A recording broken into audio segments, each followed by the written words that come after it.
I got to show you this thing. This was on Fox News. Chris Wallace. And I have always gone a little light on Chris Wallace, but he has genuinely lost his stuff. This was an amazing, amazing interview with John Brennan, former mole in the CIA, former communist mole in the CIA, who has he's promoting a new book. And his book is, I think it was called I Was a Communist Mole in the CIA. It's very honest. No, I'm joking. I have no idea what the book is about. You know, how John Brennan fought enemies of the country inside and without. And I'm watching this thing, and it starts out, well, first of all, the minute he appears and they're promoting his book, I think to myself, like, this is a guy who for 3 years lied and lied and lied about Donald Trump being a Russian asset. This was a guy who had clearance until Trump took it away. He had security clearance because he'd been head of the CIA, and he went on TV again and again and again suggesting and implying that Donald Trump was basically working for the Russians, which has turned out to be an entire fantasy, okay? So it's like having a guy come in who's been reporting that the Venusians have been talking to him on his fillings, and then letting him promote his book, you know, How I Kept the Space Invaders from Taking Over Earth. So why is he on TV at all? I mean, the fact that he's a former CIA director, I guess, gives him some kind of authority to be on television. But the fact that he has lied to us for 3 years, that he manipulated the people like people in the CIA do. Why is Chris Wallace even talking to him? Why is he talking to him? And then he actually gets... First of all, I have to, I mean, I'm unloading a little bit, but this is because Fox News, I'm not looking to Fox News to tell me what I want to hear. I mean, I like the Bret Baier show on Fox News because sometimes he tells me things that upset me. He tells me the truth as best he can find it because he's an honest journalist. So this was a place where you could go to see both sides taken apart by Chris Wallace. He's given tough interviews to both sides. That's over. Whatever he was doing, he's decided that he's not doing that anymore. He brings this guy on, and the first thing he asks him about is, why did you condemn Israel for killing the Iranian nuclear scientist? And John Brennan says, well, if we just go around killing the people in other governments, what a mess this would be. And Wallace pushes back a little bit and says, yes, but Iran is a bad actor. I mean, Iran is a terrorist state.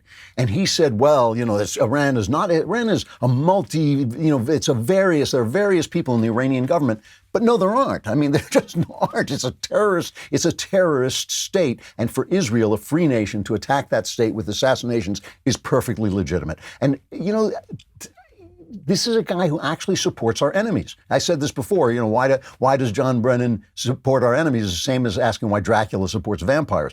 But then he starts talking about this conspiracy theory that, remember, sucked all the air out of the Trump administration for 3 years. And this is what he says about the Steele dossier, a dossier that the CIA and the intelligence agencies knew to be false very early on, but they then used to get warrants to spy on Carter Page and basically spy on the Trump campaign. And this is what he says about this. This is cut 20.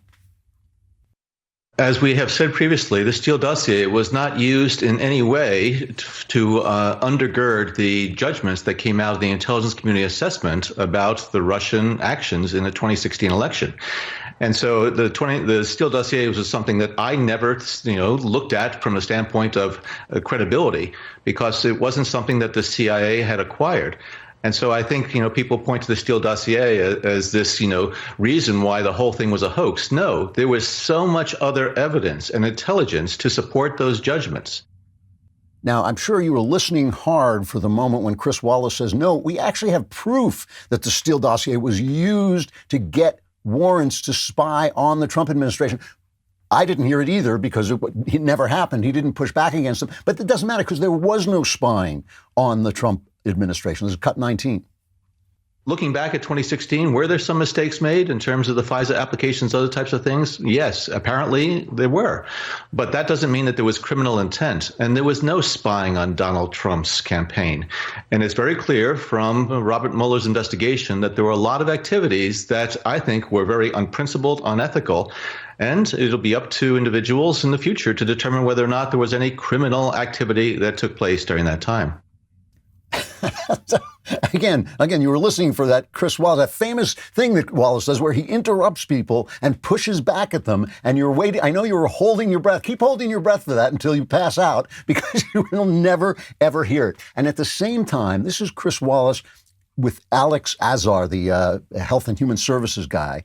And Alex Azar refers to Joe Biden as the vice president. This is cut 4. I just want you to, I have to put this forward because it's about, I'll get to Donald Trump and what he has to say and all this, but this is about the atmosphere that we're living in. This is cut 4. If President Trump had worn a mask then and urged everyone to wear a mask then, back in April, the way Joe Biden is right now, wouldn't we be in much better shape?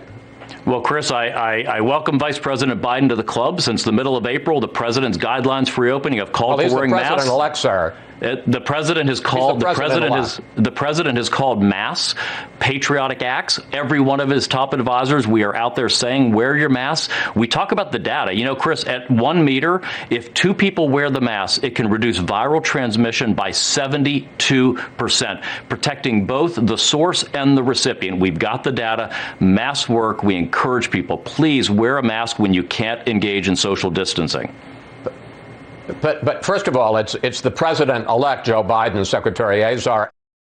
It's the president-elect, sir, he says. So not only is Chris Wallace asking the questions, he's giving instructions on how you can answer them and what words you can use. He's not the vice president. He's the president-elect, sir, says Chris Wallace. And now they wonder why we don't believe them, why we don't listen to them. This is a guy. I mean, why don't we just have Chris Wallace on both sides of the table? You know, I mean, we have the special effects, we have the technology for Chris Wallace to just interview himself. He can just interview himself and talk. You know, he can ask Chris Wallace questions, and then Chris Wallace can answer. But no, he's going to instruct. The journalist is going to instruct a person what words to use in his reply. This is, to me, unbelievable.